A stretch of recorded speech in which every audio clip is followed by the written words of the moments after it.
Hello students, welcome to online classes. So student, today we are going to discuss our new topic equations of uniformly accelerated motion. ठीक है, और ये हम find out करने जा रहे हैं इक्वेशंस को बाय ग्राफिकल मेथड. स्टूडेंट, ये ऑलरेडी आप 9th क्लास में कर चुके हैं और तब ये बहुत ज़्यादा इंपॉर्टेंट होता था और इवन आज भी इसकी इंपॉर्टेंस उतनी ही है. काफ़ी इंपॉर्टेंट डेरिवेशन है. ठीक है, तो देखते हैं इसे दोबारा से एक बार. जिसको आता है बहुत अच्छी बात है, जिसको नहीं आता है तो दोबारा से इसको हम एक बार बिल्कुल बेसिक से इसको देख सकते हैं कि किस तरीके से इसको सॉल्व करना है. तो स्टूडेंट, जैसे कि आप देख सकते हैं कि सबसे पहले यहाँ पे हमने जो ग्राफ ड्रॉ किया है, this is velocity time graph. ठीक है, तो इस ग्राफ को समझना पड़ेगा कि यूनिफॉर्मली एक्सेलरेटेड मोशन में ग्राफ ऐसा ही क्यों बना, ए से बी एक स्ट्रेट लाइन ही क्यों आया. देखिए, स्ट्रेट लाइन इसलिए आया है क्योंकि यूनिफॉर्मली मोशन का मतलब क्या है. यूनिफॉर्मली मोशन का मतलब है when the object covers equal distance in equal interval of time, तो दैट इज यूनिफॉर्म मोशन. ठीक है, और अगर वेलोसिटी में change with respect to time same आ रहा है तो भी हम उसको यूनिफॉर्मली एक्सेलरेटेड मोशन कहते हैं. ठीक है, तो उस कंडीशन में क्या है कि आपकी हमेशा स्ट्रेट लाइन ही बन के आएगा. अगला क्वेश्चन आपका ये जनरेट होना चाहिए कि सर इसको आपने यहीं से क्यों शुरू करा है, ये ए पॉइंट यहाँ से शुरू हुआ है, ओरिजिन से क्यों नहीं बनाया. बिल्कुल सही बात है, इसको आप बना सकते हैं, लेकिन अगर आप पढ़ेंगे कि हमने यहाँ पे लिखा है consider an object moving along a straight line with a uniform acceleration a, let u be the initial velocity of an object at time t is equal to 0. यानी कि जब टाइम की वैल्यू 0 होगी तो उसके पास कुछ है वेलोसिटी u. तो अगर इसके पास u वेलोसिटी है, 0 नहीं है, तो ऑब्वियस सी बात है कुछ ऑफसेट करके नहीं, कुछ डिस्टेंस से आपको ये बनाना पड़ेगा. हाँ, अगर आपने u की वैल्यू को 0 कर दिया तो definitely this A point will start from this origin. ये ओरिजिन से शुरू होगा और यहाँ से आप स्ट्रेट लाइन ड्रॉ कर सकते हैं. ठीक है, तो इसमें हमने u को क्या माना है, u जो है वो हमारा initial velocity of an object है when time t is equal to 0 and v is the final velocity of the object है in time t is equal to t. तो जब टाइम की वैल्यू t हो जाती है तो इसकी वेलोसिटी कितनी हो जाती है, दैट इज b पॉइंट पे पहुंच जाता है ऑब्जेक्ट. तो b पॉइंट पे हमने यहाँ पर इसे जब टच करके देखा y एक्सिस को, तो हमने देखा o से लेकर c तक की जो डिस्टेंस है that is nothing else is your v. ठीक है, and v is your final velocity of the object in time t. ठीक है, तो सबसे पहले अब हम रिलेशन फाइंड आउट करेंगे, वेलोसिटी टाइम रिलेशन. देखिए, एग्जाम में भी आएगा तो ये आपसे कहेगा कि डिराइव, देखिए किस तरीके से पूछा जाएगा, derive an expression for velocity time relation in equation of uniformly accelerated motion by graphical method. ठीक है, इस तरीके से आपको एग्जाम में पूछा जाएगा. तो देखिए किस तरीके से कर सकते हैं, लेट्स सी. तो वेलोसिटी टाइम ग्राफ की बात कर रहा है, तो देखिए वेलोसिटी टाइम ग्राफ में सबसे पहले बात आती है कि अगर मैं यहाँ पर स्लोप कहता हूँ कि व्हाट इज स्लोप, मैंने इसे स्लोप. तो वेलोसिटी टाइम ग्राफ के अंदर जो स्लोप होता है, तो स्लोप का मतलब होता है that means you have to find out tan theta. ठीक है, तो स्लोप का मतलब है you have to find out tan theta. Okay, तो अगर मैं ये कहता हूं कि suppose in triangle, if I say in triangle, ठीक है, और मैं ट्राइंगल की बात कर रहा हूं ADB की, अगर मैं बात करता हूं ट्राइंगल की, तो इस ट्राइंगल के अंदर अगर हम स्लोप की बात करें कि वेयर इज द स्लोप, तो स्लोप हमारा क्या है, दिस AB, भाई ये तो स्लोप है. तो tan थीटा अगर मैं यहां पे कहता हूं कि slope which is tan theta, तो स्लोप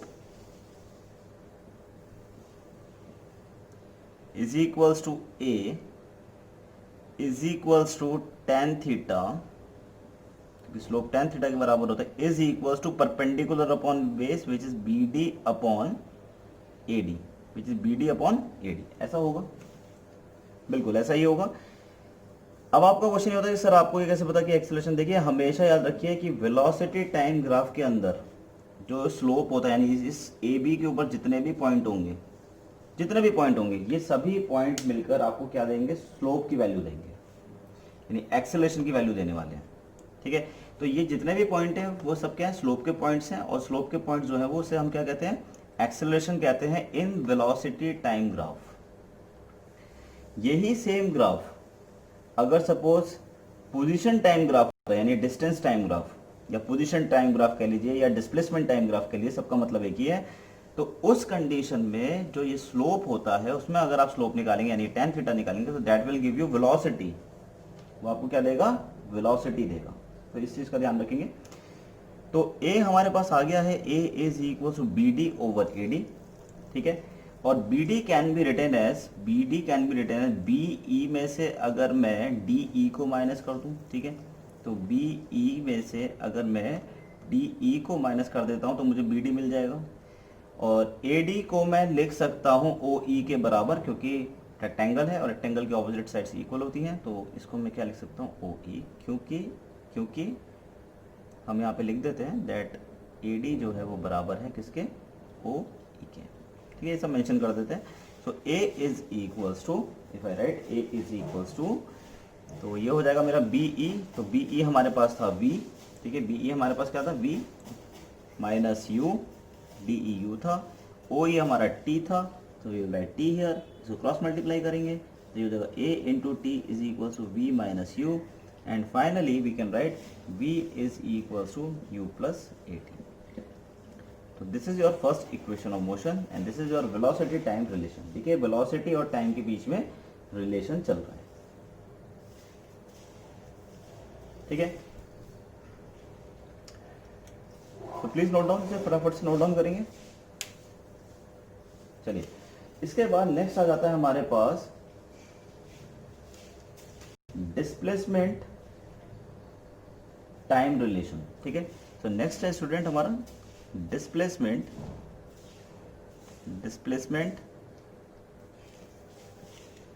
टाइम रिलेशन, ठीक है। तो ठीक है, रिलेशन इसको यहाँ पे लिख देते हैं, ओके। चलिए अब इसको थोड़ा सा देख लेते हैं यहाँ पर। तो डिस्टेंस डिस्प्लेसमेंट टाइम रिलेशन, तो डिस्प्लेसमेंट टाइम रिलेशन मतलब S is equal to U T plus half A T square हमें निकालना है। तो देखिए इसको कैसे करेंगे। देखिए वेलोसिटी टाइम ग्राफ के अंदर ये जितना भी आपका एरिया कवर्ड है, ठीक है, व्हेन आई से the area covered by this, तो ये जितना भी आपका एरिया है, दिस एरिया, तो this area will give you the distance. ये पूरा जो एरिया है ये आपको क्या देगा, डिस्टेंस देगा, यानी कि कैपिटल एस की वैल्यू देगा, ओके। अब यहाँ पर अगर मैं यहाँ पे वैल्यू लिखता हूँ कि डिस्टेंस लिखना चाहता हूँ, तो आप देख सकते हो डिस्टेंस इज एरिया, तो मैं लेट्स कैलकुलेट द एरिया। तो distance is basically area of trapezium, ठीक है, एरिया ऑफ, ठीक है, ट्रेपेजियम लिख देते हैं यहाँ पर हम, एरिया ऑफ ट्रेपेजियम। और ट्रेपेजियम है हमारा ओ ए बी ई, ठीक है, this is our area of trapezium. और एरिया ऑफ ट्रेपेजियम हम यहाँ पे लिख सकते हैं। तो ट्रेपेजियम जो है वो आप देख सकते हो कि दो चीज़ों से मिलके बना हुआ है। एक आपका किससे बना हुआ है, रेक्टेंगल, ठीक है, तो एरिया ऑफ रेक्टेंगल, तो area of rectangle, we can say rectangle O A D E plus area of triangle ADB, so S is equals to, we can write S is equals to area of rectangle। तो area of rectangle मेरे पास हो जाएगा OA multiply by OE, ठीक है, OA multiply by OE, we can write like this, plus area of triangle is half base into height, so half base, so what is base here, so base is here is AD, we can write AD here, and इसके अलावा यहाँ पर height हमारे पास क्या हो जाएगा, that is BD, so we can write BD here, ठीक है। नज़र आ रहा है नहीं आ रहा है तो फिर हम इसे दोबारा लिख देते हैं, कोई दिक्कत की बात नहीं है। S is equals to OA multiply by, मैंने बोला OE, ठीक है, दोबारा लिख देते हैं, कोई दिक्कत की बात नहीं है, प्लस हाफ, समझ में आना चाहिए, क्लियर होना चाहिए, and BD multiply by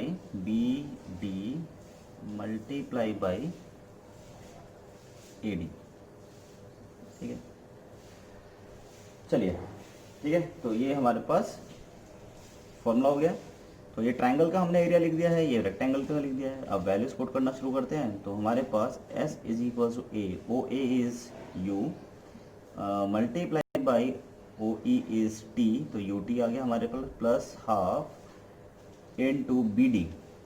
ठीक है, तो देखिए स्टूडेंट, अब बी डी की वैल्यू हमें डालनी पड़ेगी, तो बी डी हमें निकालना पड़ेगा। तो देखिए बी डी की वैल्यू हमें कहाँ से मिलेगी, वो यहाँ से मिलेगी। ठीक है, तो बी डी था क्या, इफ़ आई राइट, ठीक है, बी डी को यहीं रहने देते हैं ऐसे, और ए डी हमारे पास किसके बराबर हो जाएगा, दैट इज टी के बराबर हो जाएगा। तो we will write T here.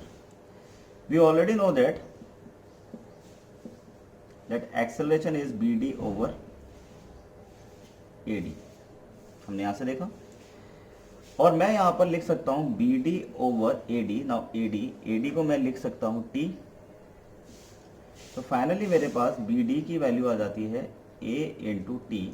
If I put this value here, ठीक है, यहाँ पे वैल्यू बी डी की वैल्यू को पुट करते हैं, then S is equal, I can write S is equals to U T plus half A T का square.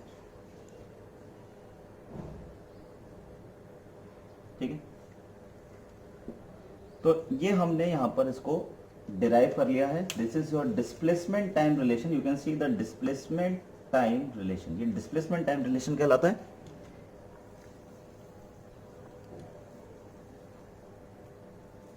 ठीक है, तो student I hope you are able to see कि किस तरीके से इसके डिराइव करने हैं। एग्जाम में मैं फिर कह रहा हूँ आपसे, ये नहीं बोलेगा कि v is equal to u plus a t को डिराइव करिए, या s is equal to U T plus half A T square को डिराइव करिए। ये बचपन में आपको सिखाया जाता था, लेकिन अब 11th क्लास में जब भी आपसे पूछेगा तो वो बोलेगा कि वेलोसिटी टाइम रिलेशन को डिराइव करिए, डिस्प्लेसमेंट टाइम रिलेशन को डिराइव करिए। इसीलिए आप इस चीज़ को ध्यान रखिएगा कि आपको किस वेलोसिटी टाइम रिलेशन, इनको याद करना है कि वेलोसिटी टाइम रिलेशन होता कौन सा है, डिस्प्लेसमेंट टाइम रिलेशन होता कौन सा है। ठीक है, चलिए आगे देखते हैं। अगला जो है हमारा जो नेक्स्ट है, that is, so next is velocity displacement relation.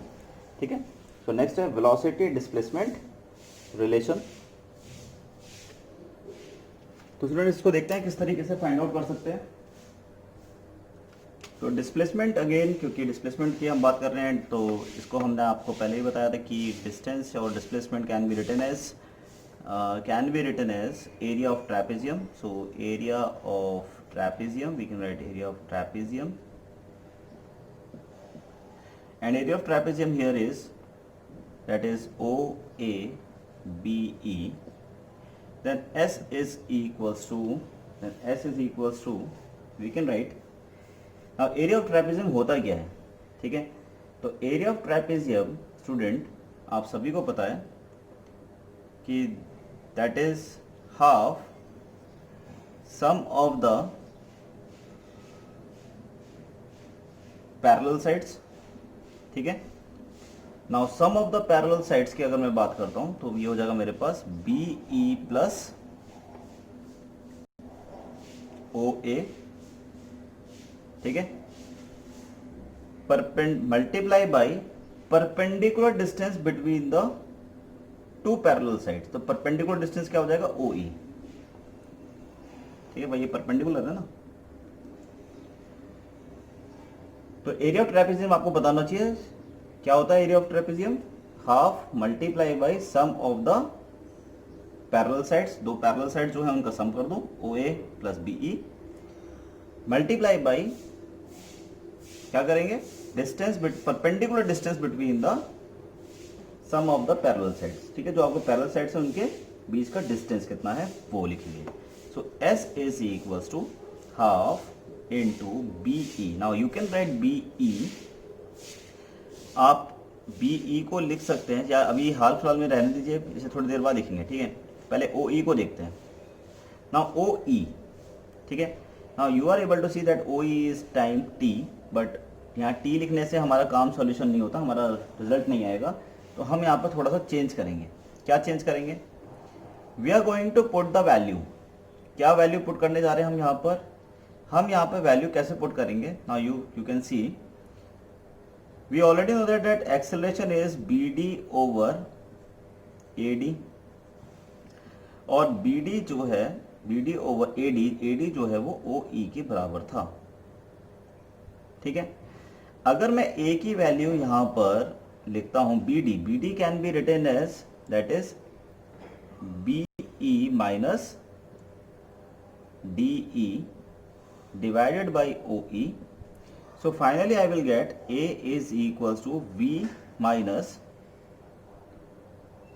U over OE, ठीक है, और OE can be written as V minus U over A। इस वैल्यू को उठा के मैं यहाँ पे पुट करने वाला हूँ। इस वैल्यू को मैं जैसे यहाँ पे पुट करूंगा तो मेरे पास क्या आ जाएगा, V minus U over A। ये मैं आपको सिखाने के लिए बताया कि ये देखो इस तरीके से हमने यहाँ पे वैल्यू OE की पुट करी है, ठीक है। अब मेरे हिसाब से बहुत सिंपल हो गया अब हमारे लिए, ठीक है। तो अब मैं BE क्या था मेरे पास, विच इज V, तो मैं इसको यहीं पे रिप्लेस कर देता हूँ, ठीक है। तो ये मेरे पास यहाँ पर क्या आ जाएगा, दैट इज V आ जाएगा। इसी तरीके से ये यहाँ पर क्या आ जाएगा, दैट इज U आ जाएगा, ठीक है। इसको सॉल्व करेंगे तो सॉल्व करने के बाद अगर उसको सॉल्व करते हैं तो सॉल्व करने के बाद S is equal to now V plus U and V minus U. तो A plus B A minus B किसका फॉर्मूला होता है, A square minus B square. तो we can write V square minus U square over 2A। इसको cross multiply करेंगे तो we get V square minus U square is equals to 2AS, और you can write V square is equals to U square plus 2AS। Okay, so this is your derivation and this will come at least for 3 marks। 3 marks का तो definitely आएगा, वरना इसकी जो value है वो 5 marks तक भी जा सकती है। वो डिपेंड करेगा कि आपका एग्जाम किस तरीके का आया हुआ है, ठीक है। तो काफ़ी ज़्यादा इंपॉर्टेंट है, सिंपल है, ज़्यादा डिफिकल्ट नहीं है। आप बहुत थोड़ा केयरफुली अगर आप ध्यान देंगे हर चीज़ों को तो आप कर सकते हैं। 1-2 बार प्रैक्टिस तो डेफिनेटली आपको करनी पड़ेगी। आप प्रैक्टिस करिए, 100% आप इसमें सक्सीड होंगे। So please note down. Thank you.